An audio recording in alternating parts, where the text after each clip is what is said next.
Good afternoon, everybody. Thank you all for being here this afternoon.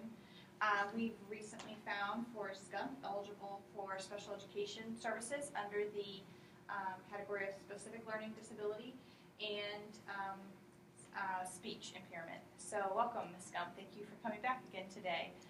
Thank you for responding to our notice about coming. I believe last time we offered you and gave you the procedural safeguards and your rights and responsibilities. I'm going to go ahead and get you signed that you received those and that we offered those to you. Thank you. So we're here today to look at Forrest's IEP and the goals that were developed and the accommodations that were developed for him. So you have previously received the IEP from us. Did you have any questions about that as you were looking through it? No, I don't think so. Okay, wonderful. So we're going to look at his transition plan today. And Forrest, welcome. We're glad to have you here as well. So I think before we begin, let's have everybody go around and introduce themselves again, just to make sure everybody knows everybody. My name is Mrs. Keurig. I'm the principal here at Crab Cake Middle School. I'm Anne-Marie Hannerhan, the general education language arts teacher at Forrest. Good afternoon, Katrina Cannon. I'm the speech language pathologist. Paula McConnell, school psychologist. Chantel Gladden, special education teacher. Chris Fredericks, case manager. Forrest, Ty. Julie Gump, mom. Awesome. Thank you all for being here today.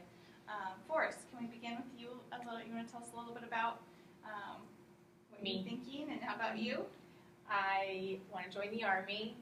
I love to run, and I like shrimp and chocolate. Wonderful. Thank you for sharing, Forrest. And we just need to make sure that he takes the ASVAB closer to graduation in his transition phase.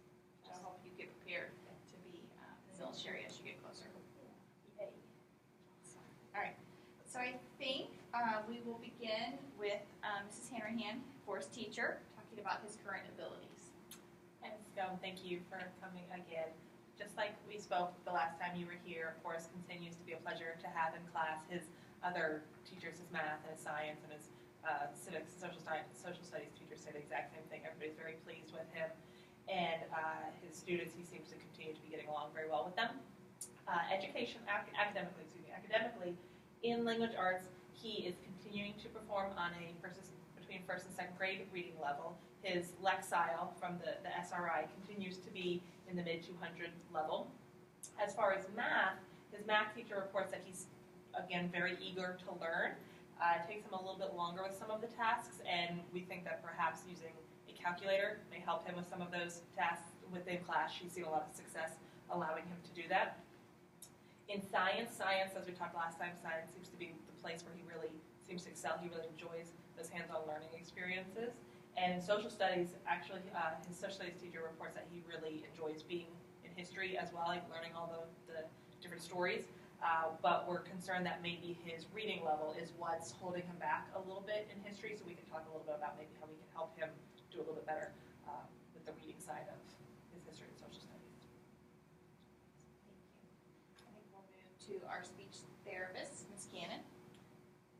Good afternoon again. And in looking at Forrest and speech language services, we're looking at providing him additional support in the area of speech language services, 30 minutes sessions for 3 times a week.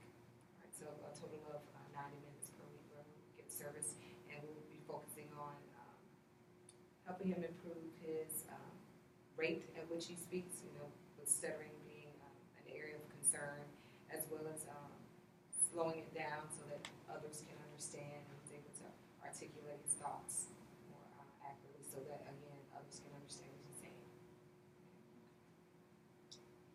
Now we'll have our case manager, Mr. Fredericks, talk a little bit more about his goals. So the first goal is doing categories academic reading, and we're hoping that Forrest can increase his SRI Lexile score from a 256 to the 300 to 500 Lexile range. By the end of the second grading period, when given a grade level reading passage with accommodations, he'll hopefully be able to demonstrate comprehension by making and confirming predictions about content on a 3 out of 4 collective work samples.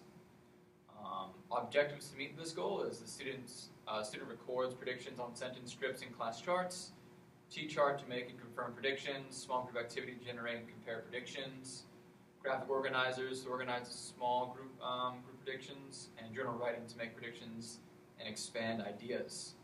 Our next goal is in math. The student or Forrest will be able to solve practical problems by using computation procedures for whole numbers, integers, fractions, percents, ratios, and proportions. Given 10 problems involving the sum or difference of two whole numbers, each 9,999 or less, with or without regrouping, the student will solve with 80% accuracy using various computational methods by annual review of his IEP. Objectives to meet that goal is counting up to subtract, trading, that's with 10 ones and kind of 10 ones equaling 110, if that makes any sense. Use concrete representational abstract approach, which involves manipulatives, drawings, and algorithms. Thank you. Move to the special education teacher. Tell us a little bit about his objectives. And so we have And accommodations, sorry. We have some accommodations to help him meet the goals that we just mentioned. In reading, math, and science, the accommodation would be read aloud, as well as civics, and so that he would have that on every assessment, as well as in reading, math, science, and civics, multiple test sessions with breaks, and that will be in whole and small group, and that will be allowed for assignments and assessments. With reading, math, science, and civics, he'll have modified assessments with whole and small group, and that will also be on assignments and assessments. With reading, math, science, and civics, he'll have a backup copy of class notes that will take place in the classroom, whether it's in whole or small group. In math, he'll be given a calculator and whole and small group settings, and that will assist him on assessments. Reading, math, science, and civics, he'll be given provincial seating in the classroom, whole or small group. And then in reading, math, science, and civics, he'll be giving small group testing with minimal distractions, and that will also be provided on assessments. Wonderful, thank you. So we've heard some goals for Forrest and the accommodations that will be made in class, in testing, and throughout testing, the statewide testing and division testing, and his goals for with the speech therapist. Mom, Ms. Scump, do you have any questions for anyone about the goals or accommodations that are presented? No, I don't think I did. Forrest, do you have any questions for us about your goals? So if we're all in agreement on the goals that are in the IEP that was presented today and the transition plan, I'm going to have everyone sign that they are in agreement with that. So I'll pass this around if everyone can sign the IEP.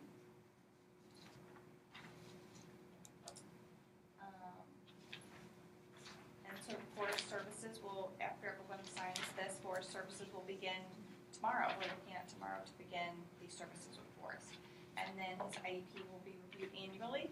So we'll meet again next year to review his current status and new goals.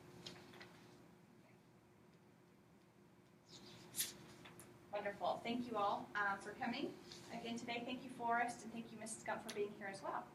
All right, have a wonderful afternoon. Thank Thank you.